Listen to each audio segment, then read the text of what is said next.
반갑습니다, 여러분. 오늘은 구독자 두 분이 보내주신 아주 흥미로운 사연을 공유해 드릴까 합니다. 두 이야기 모두 우리가 일하는 직장에서 일어난 일인데요. 하나는 공항이고 다른 하나는 학교입니다. 내용이 아주 신선하고 기이하니 군더더기 없이 바로 본론으로 들어가 보겠습니다.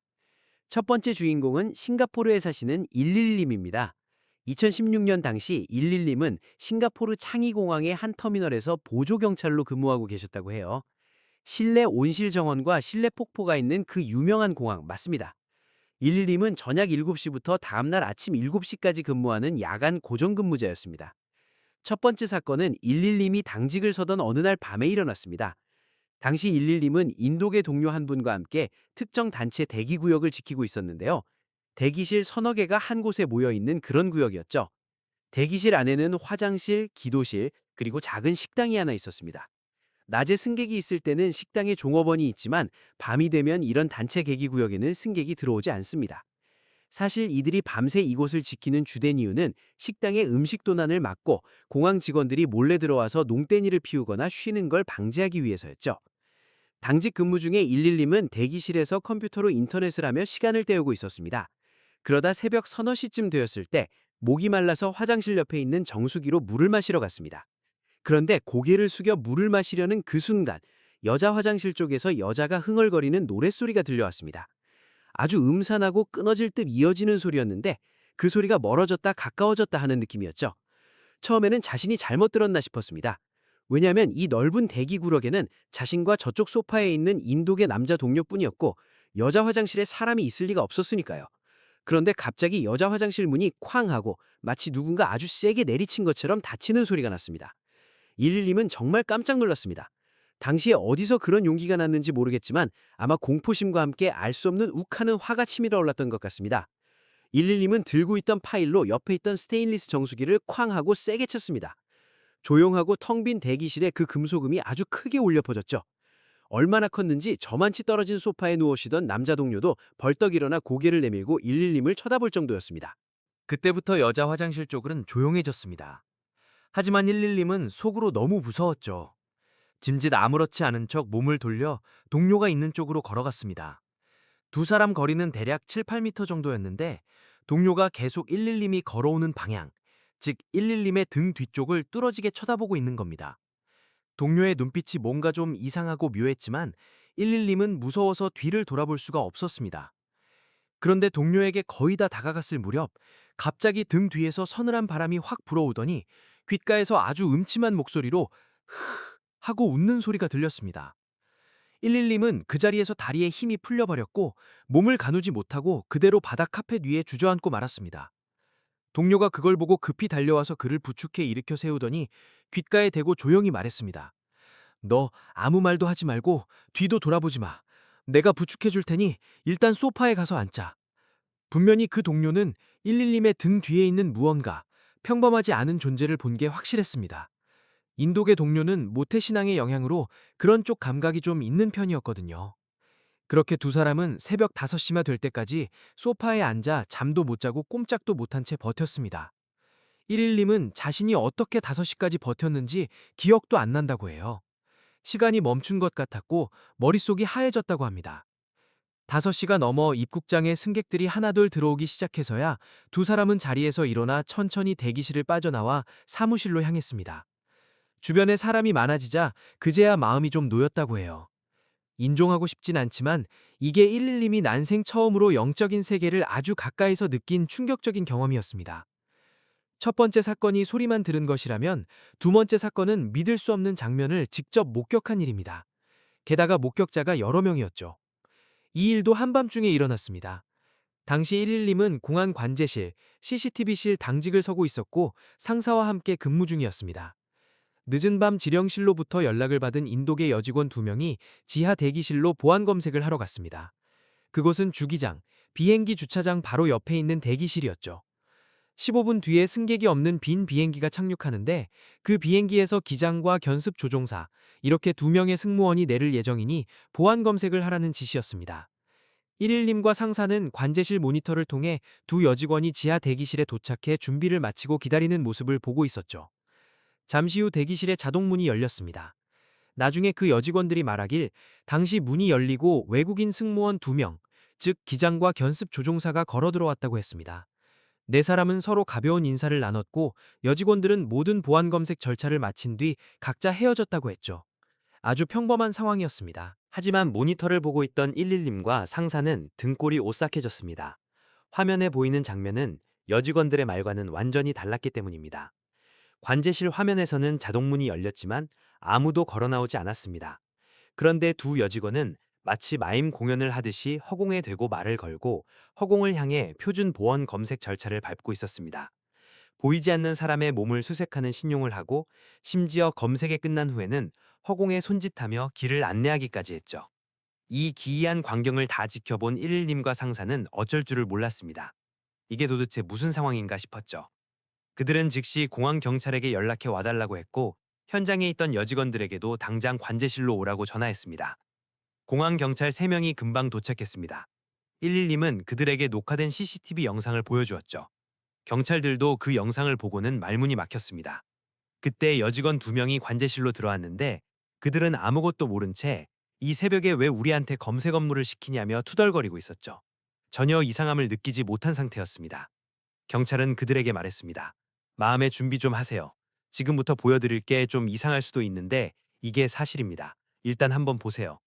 경찰은 여직원들에게 아까 그 보안 검색 장면을 재생해 주었습니다.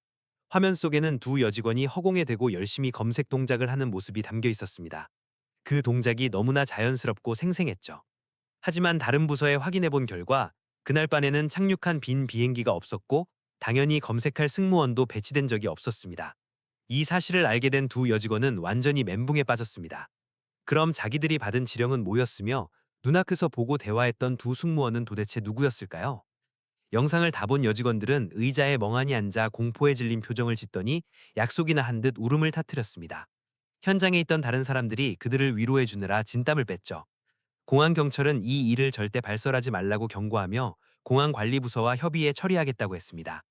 112 말로는 나중에 이 사건이 유야무야 덮어졌다고 합니다. 하지만 공항 직원들 사이에서는 소문이 쫙 퍼졌고 다들 그냥 직장 괴담 정도로 여기고 넘어갔다고 하네요. 자, 두 번째 이야기는 샤오원님이 보내주신 사연입니다. 샤오원님의 고향은 중국 윈난성인데요. 그가 다녔던 고등학교는 역사가 꽤 깊은 곳입니다. 민국 시기부터 있었던 학교라 터가 오래되었고 주소도 바뀐 적 없이 건물만 계속 보수해서 써왔다고 합니다. 샤오원님이 고등학교 2학년 1학기 기말고사가 끝났을 때였습니다. 방학이 코앞이라 선생님이나 학생들 모두 마음이 좀 들떠 있었죠. 방학 전 마지막 수업이 정치 시간이었는데 정치 선생님은 수업 대신 자습을 하거나 잡담을 해도 좋다고 하셨습니다.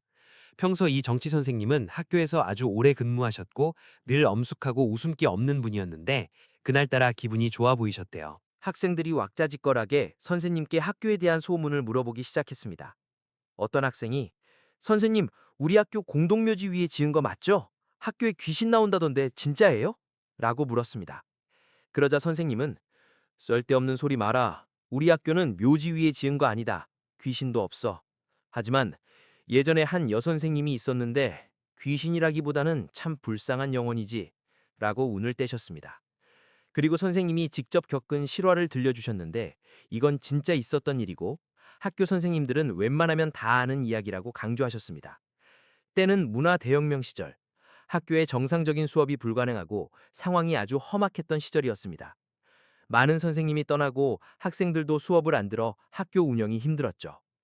당시 학교에 갓 부임한 20대 초반의 젊은 여선생님이 한 분 계셨습니다. 그 당시 사회 분위기는 검소함을 강요했고 남녀노소 할 것 없이 회색, 파란색, 검은색 옷만 입어야 했던 암울한 시기였습니다. 하지만 젊은 여자라면 예뻐지고 싶은 게 본능 아니겠습니까? 이 여선생님은 남들 몰래 빨간 원피스를 하나 숨겨두고 있었어요. 평소에는 절대 입을 엄두도 못 냈죠. 그러다 어느 주말 여선생님은 기숙사 자기 방에서 몰래 그 빨간 원피스를 입고 거울을 보며 좋아하고 있었습니다. 그런데 하필 그 모습을 창밖에서 학교 학생 몇 명이 보게 된 겁니다. 그 뒤에 무슨 일이 벌어졌는지는 역사책에서 보신 분들은 아실 겁니다. 광기의 시대였으니까요. 그 여선생님은 자산계급의 썩어빠진 생활 방식을 추구한다며 끌려나가 조리돌림을 당하고 비판을 받았습니다. 세상 물정 모르는 순진한 아가씨가 그런 끔찍한 모욕을 어떻게 견뎠겠습니까? 결국 비판투쟁을 당하고 돌아온 날 여선생님은 자신이 가장 아끼던 그 빨간 원피스를 입고 기숙사 방에서 목끈을 매 스스로 생을 마감했습니다. 그 사건 이후 여선생님의 방은 아무도 쓰지 않게 되었습니다. 개인 물품은 다 치워졌지만 학교 비품인 가구들은 그대로 남아 있었죠. 사람이 안 산 건 귀신이 나와서가 아니라 당시엔 선생님 수가 적어서 빈 방이 많았기 때문이었습니다. 몇 년이 지난 후 기숙사에 사는 선생님들 사이에서 밤마다 복도에 발자국 소리가 들린다는 말이 나오기 시작했습니다. 문을 열어보면 아무도 없는데 말이죠. 특히 5층에 사는 선생님들이 그런 경험을 많이 했는데 그 빨간 원피스 여선생님의 방이 바로 5층이었습니다. 하지만 발소리 외에는 별다른 일이 없었죠. 다시 세월이 흘러 이 정치 선생님이 학교에 부임하게 되었습니다. 공교롭게도 선생님은 바로 그 여선생님이 썼던 방을 배정받았습니다. 하지만 당시 선생님은 아무것도 모르는 상태였죠. 정치 선생님이 처음 그 방에 들어갔을 때 방이 너무나 깨끗했다고 합니다. 바닥이며 침구, 전신 거울까지 먼지 하나 없이 반짝거려서 마치 어제까지 누군가 살다가 오늘 방금 나간 것 같았대요. 선생님은 전임자가 아주 깔끔하게 청소를 해놓고 갔나 보다 생각했지 그 방이 몇 년이나 비어 있었다는 사실은 꿈에도 몰랐습니다. 기숙사 구조는 단단했습니다. 방이 2개 있고 바깥에 작은 거실이 있는 구조였죠. 80년대 흔한 교사 기숙사 형태로 화장실은 방 안에 없고 복도 끝에 공용 화장실을 썼습니다. 정치 선생님은 그곳에서 생활을 시작했는데 얼마 안 가서 이상한 일이 벌어졌습니다. 당시 선생님은 젊은 총각이라 방을 좀 지저분하게 썼거든요. 거실 탁자에 담배꽁초를 아무데나 두고 바닥 청소도 안 하고 거울도 닦지 않았습니다. 어느 날 밤 안방에서 자고 있는데 거실에서 뭔가 슥슥 하고 빗자루질하는 소리가 들렸습니다. 이상하다 싶었지만 워낙 성격이 묻어내서 옆방 소리인가 보다 하고 그냥 잤습니다. 그런데 다음날 아침에 일어나 보니 거실이 완전히 딴판이 되어 있었습니다. 쓰레기는 싹 치워져 있고 거울은 반짝반짝 광이 나고 먼지 한 톨 없는 겁니다. 너무 이상했죠? 학교 관리인이 와서 청소해줬나 싶었는데 이런 일이 며칠 연속으로 계속되는 겁니다. 생각할수록 이상했습니다. 관리인은 학교 공용구역만 청소하지 교사 개인 방까지 청소해줄 리가 없고 무엇보다 밤에 자기가 잘 때 들어온다는 게 말이 안 되잖아요? 자기 방 열쇠는 자기한테만 있으니까요. 선생님은 학교 측에 물어봤지만 역시나 관리인은 그런 적 없다는 답변뿐이었습니다. 도대체 이 우렁각시는 누구지? 왜 밤마다 몰래 와서 청소를 해주는 거야? 정치 선생님은 동료 교사들에게 이 이야기를 했습니다. 그러자 나이 지긋한 한 선생님이 예전 그 여선생님 이야기를 해주며 아마 그 여선생님의 영혼이 아직 거기 머물고 있는 것 같다고 넌지시 알려주었습니다. 복도에서 들리던 발소리 이야기도 해주고요. 정치 선생님은 그 말을 듣고 코웃음을 쳤습니다. 당시 젊은 혈기에 귀신 같은 건 안 믿었거든요. 동료들이 자기를 놀리려고 짜고 치는 장난이라고 생각했습니다. 그래서 이 장난치는 범인을 꼭 잡겠다고 결심했죠. 며칠 동안 밤마다 자는 척하며 기다렸습니다. 그러던 어느 날 밤 드디어 거실에서 빗자루 소리가 들렸습니다. 선생님은 잽싸게 이불을 박차고 일어나 거실 문을 확 열어젖혔습니다. 여러분, 뭘 봤을까요? 놀랍게도 눈앞에서 빨간 옷을 입은 사람 형체가 팍 하고 순식간에 사라지는 걸 목격했습니다. 그리고 허공에 들려있던 빗자루가 바닥으로 툭 하고 떨어졌습니다. 정치 선생님은 그 자리에 얼어붙었습니다. 심장이 미친 듯이 뛰었죠. 그래도 젊은 남자라 담력은 있어서 바로 방으로 도망쳐 문을 잠갔습니다. 이제는 안 믿을 수가 없게 된 거죠. 철저한 유물론자였던 선생님의 사상도 그날 밤 완전히 바뀌었습니다. 참 얄궂은 운명이죠.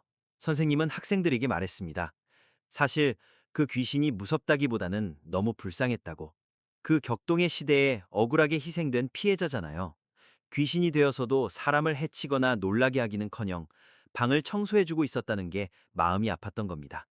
왜 그 방에 갇혀 있는지는 모르겠지만요.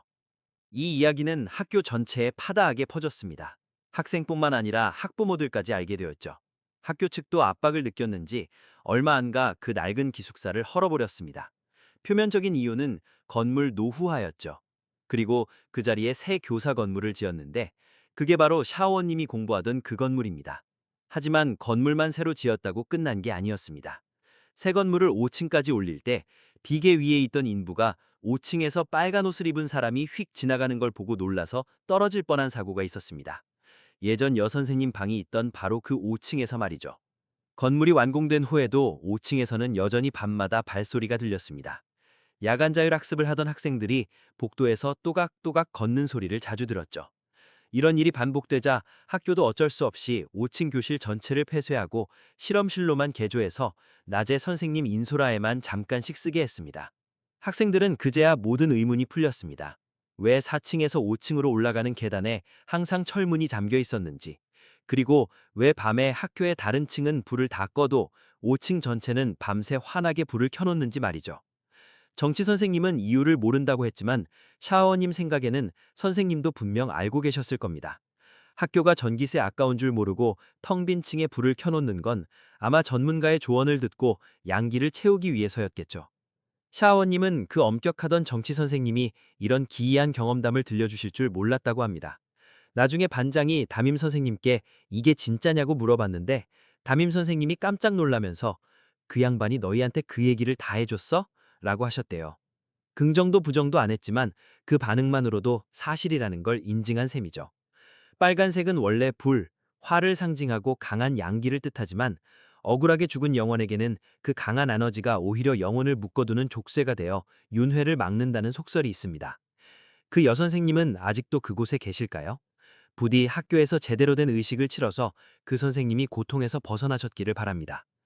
오늘 준비한 내용은 여기까지입니다. 제가 전해드리는 미스터리한 이야기들 어떠셨나요? 마음에 드셨다면 구독과 좋아요, 알림 설정 부탁드립니다. 그럼 여러분은 흥미로운 다음 영상을 놓치지 않으실 수 있을 겁니다. 시청해주셔서 감사합니다. 다음 시간에 뵙겠습니다.